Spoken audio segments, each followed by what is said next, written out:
대통령께서 오늘부터 아시아 3개국을 방문한다는 보도가 나왔는데, 여러분들이 뉴스를 들으실 때 조금 귀담아 기억하시면 좋은 것이 있습니다.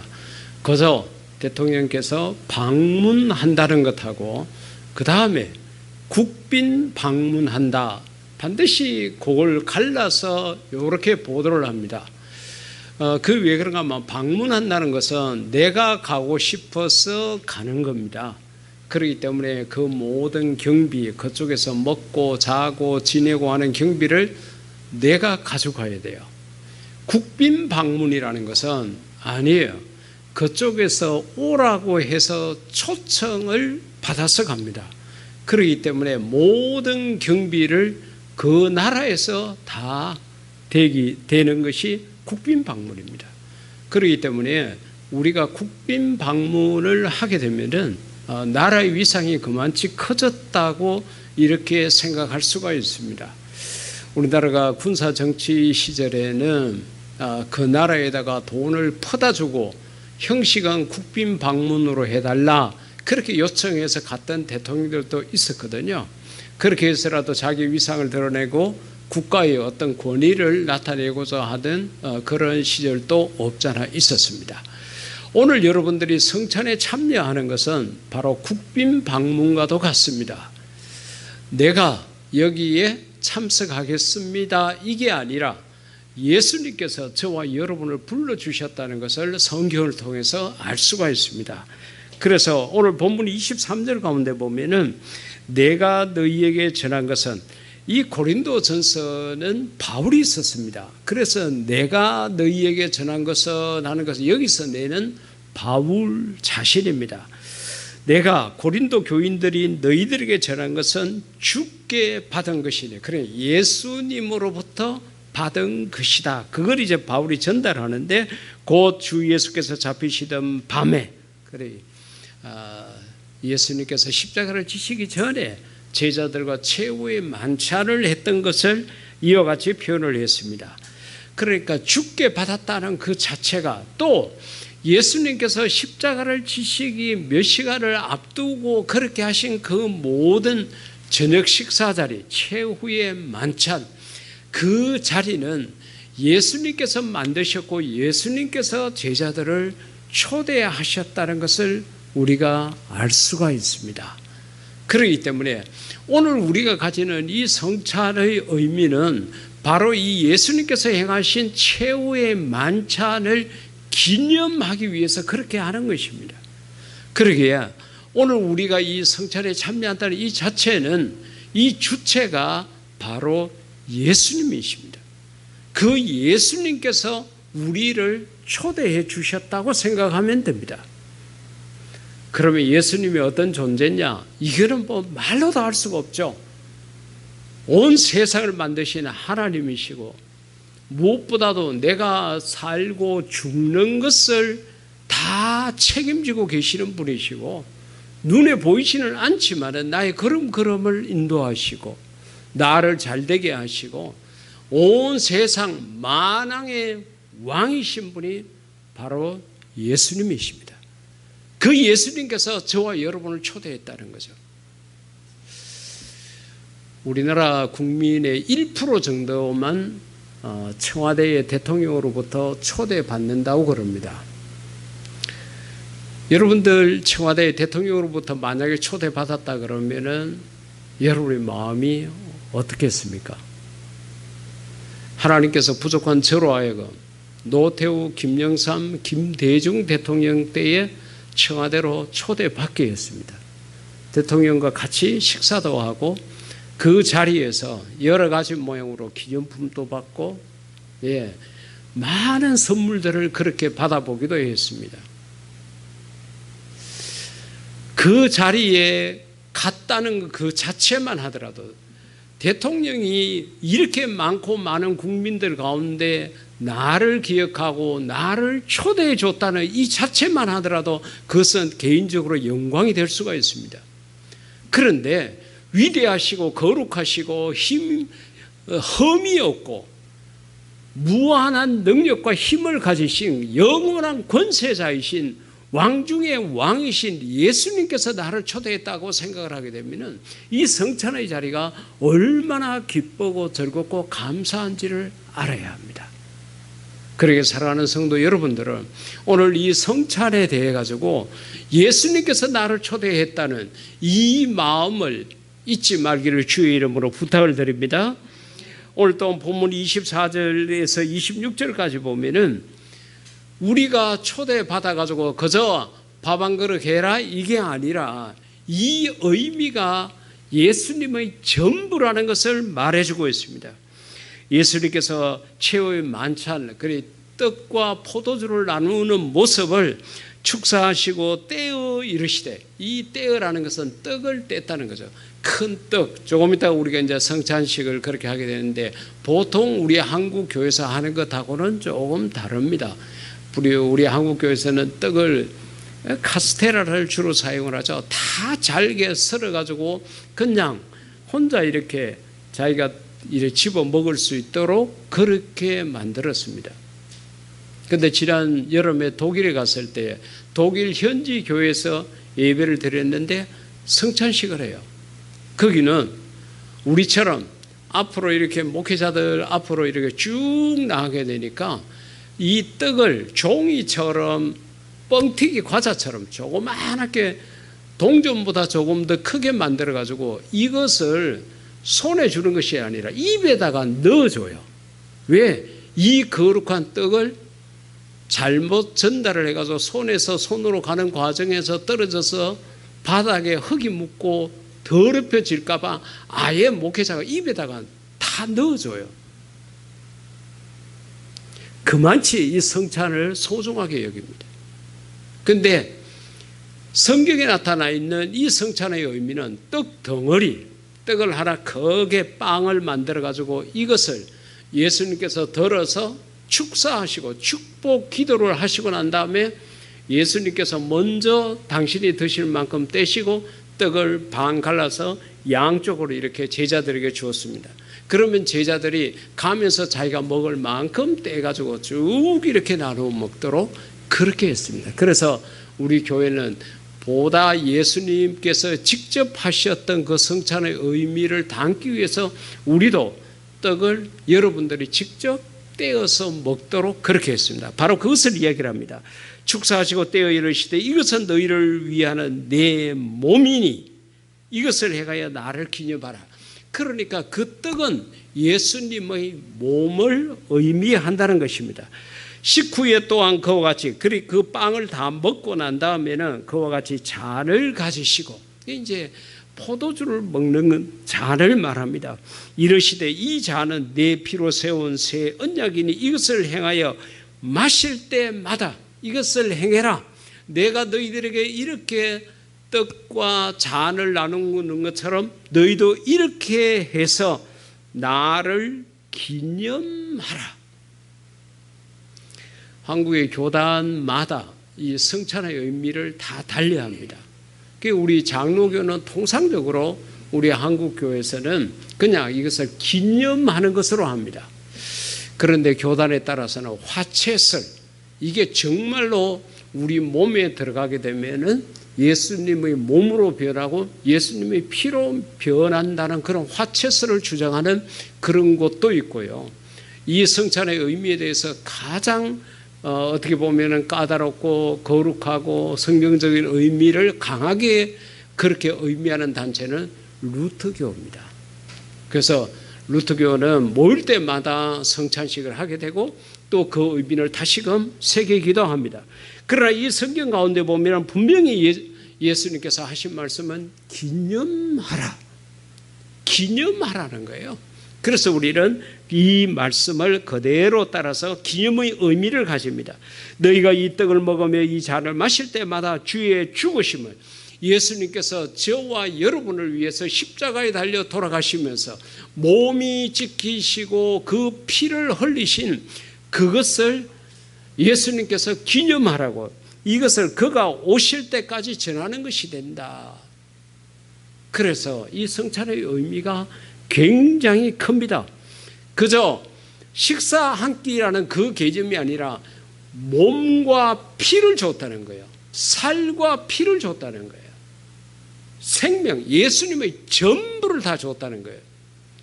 여러분들이 헌혈을 해보신 경험들이 있지 않습니까? 내 피를 조금 빼가지고 피가 필요한 사람들에게 나누고자 하는 것이 헌혈의 정신입니다. 근데 몸이 건강하고 이렇게 할 때에 그 피를 빼게 되면은 다시 말하면 내 몸에 있는 헌 피가 빠져나가고 새로운 피가 그만치 생겨가지고 헌혈을 많이 하면 할수록 몸이 더 건강해진다는 의학적 자료가 있습니다. 그래서 여러분들이 기회가 되시면은 헌혈을 많이 하십시오. 그것이 내 몸을 건강하게 하는 하나의 방법이 됩니다.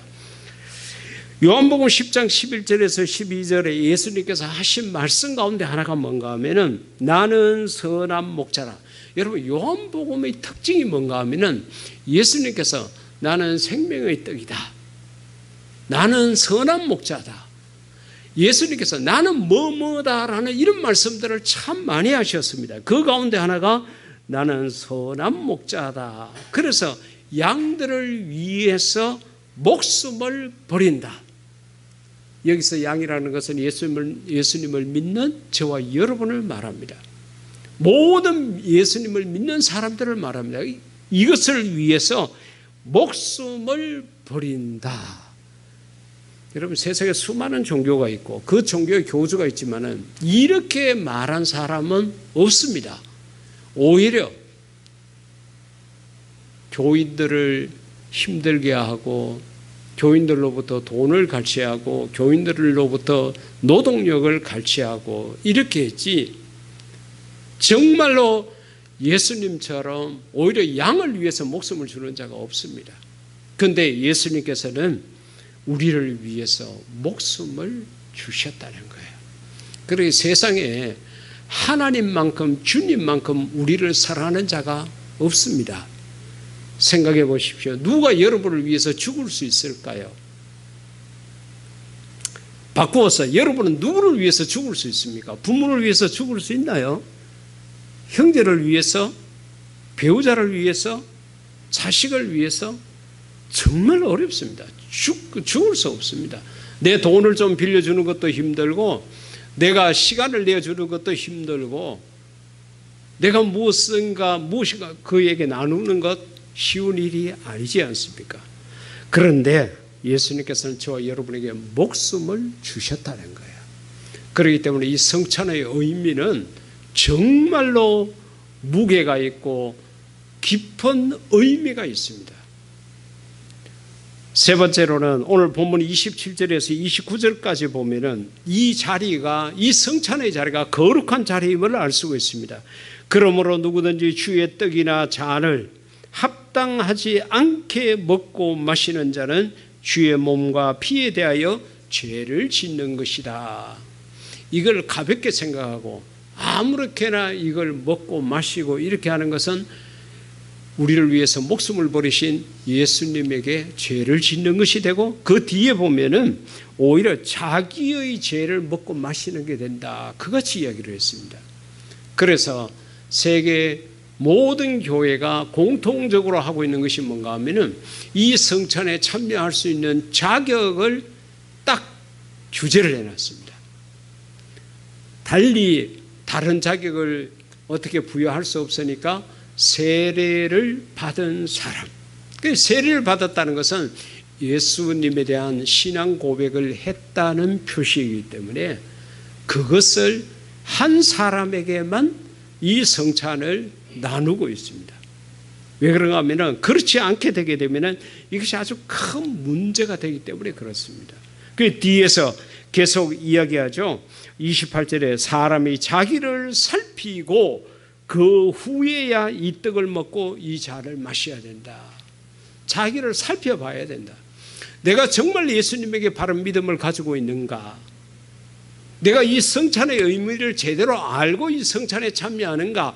자기를 살펴보고 이 떡을 먹고 이 잔을 마실지니 주의 몸을 분별하지 못하고 이 성찬의 의미를 제대로 알지 못하고 먹고 마시는 자는 자기의 죄를 먹고 마시는 것이 돼가지고 오히려 복이 되는 것이 아니고 은혜가 되는 것이 아니라 저주가 되고 멸망이 된다는 거예요.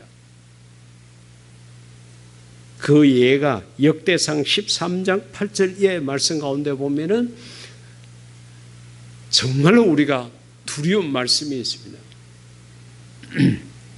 다윗이 왕이 되었습니다. 왕이 되고 난 다음에 자기가 제일 먼저 했는 일이 뭔가 하면은 그 당시에 법궤, 하나님의 궤라는 것이 예루살렘 성에, 예루살렘이 그 중심지인데 예루살렘 성에 있어야 되는데 이것이 40리 밖에 있는 거예요. 그래서 여러 제사장을 비롯해서 신하들과 의논을 합니다. 내가 왕이 되었는데 그래도 하나님이 이 예루살렘 성에 계셔야 되지 않겠느냐. 법궤를 옮겨옵시다. 그래서 모두가 다 찬성을 했습니다. 그리고 그들 가운데 어떻게 보면 준비위원을 구성을 했겠죠. 그렇게 해서 그 준비위원들과 더불어서 이제 이것을 어떻게 옮길 것인지를 의논하게 됩니다. 그리고 그 의논의 결과로 어떤 게 나왔는가 하면은 그 기랏 여아림이라는 곳에 있었는데 거기에서부터 예루살렘까지 사람이 사는 동네에는 전부 다 백성들이 나와서 길가에서 이 법궤가 지나가게 될 때 요즘 말로 말하면은 박수를 치고 환영을 하고 축하 행사를 하자. 그리고 이 법궤가 소중한 거니까 수레를 새 걸 탁 만들어 가지고 그렇게 해서 소가 끌 수 있도록 그렇게 하자. 그리고 찬양 대원들을 여러 가지 악기를 동원해 가지고 이 법궤 앞에 서서 막 찬양을 하면서 이렇게 지나가도록 하자. 그리고 왕도 그 대열에 같이 참여를 하고 모든 제사장이나 모두 왕이 참여하니까 모두가 다 거기에 참여해서 아주 성대하게 하도록 하자. 그렇게 결론이 내려졌습니다. 그렇게 해서 그대로 했습니다. 하다가 소가 끌고 가고 이렇게 하다가 어느 지점에 다다랐을 때 소가 뛰고 난리가 났습니다. 그러니까 소에 달려있던 수레가 움직이기를 시작하고 그 수레 위에 있었던 법궤가 떨어지려고 합니다. 그러니까 그 소를 몰고 가던 사람 중에 하나였던 우사라는 이름을 가진 사람이 막 법궤가 떨어지려고 그러니까 그걸 손으로 잡아가지고 바르게 했습니다. 떨어지지 않게 했습니다. 그런데요, 하나님께서 우사라는 사람을 그 자리에서 죽여버렸습니다. 그 일로 말미암아 그렇게 많은 사람들, 그렇게 많은 찬양 다 끊어지고 왕의 얼굴은 창백하게 변해져 버리고 지금까지 찬양을 하고 그렇게 조화를 하고 춤을 추고 했던 모든 것이 다 사라져 버렸습니다. 그리고 그 법궤에 대한 두려움이 생겼습니다. 그래서 거기에 결국은 예루살렘까지 끌고 오지 못하고 거기 가까이 있는 어느 사람의 집에다가 그 법궤를 옮겨놨습니다. 그 다음에 나중에 석 달 뒤에 이제 다시금 옮겨오는데 왕이 왜 그런 일이 생겼는지 그것을 그제서야 분석하기 시작했습니다.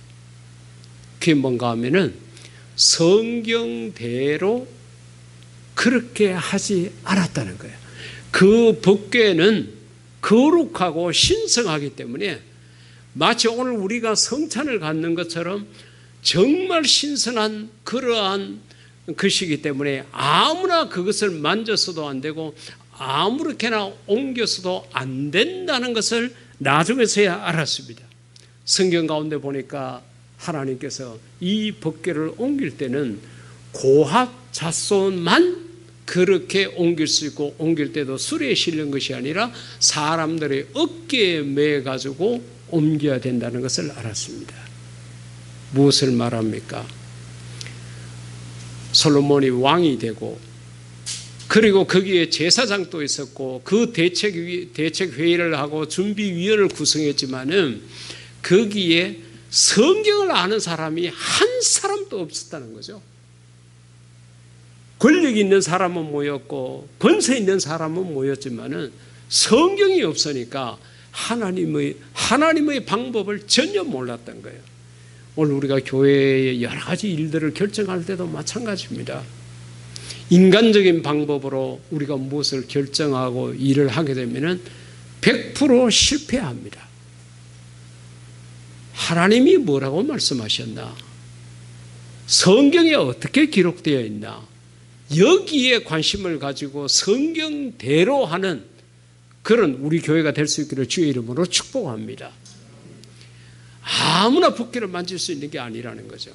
이 성찬의 시기에 집례를 하는 것도 기름 부음을 받은 목사와 장로만 할 수가 있습니다.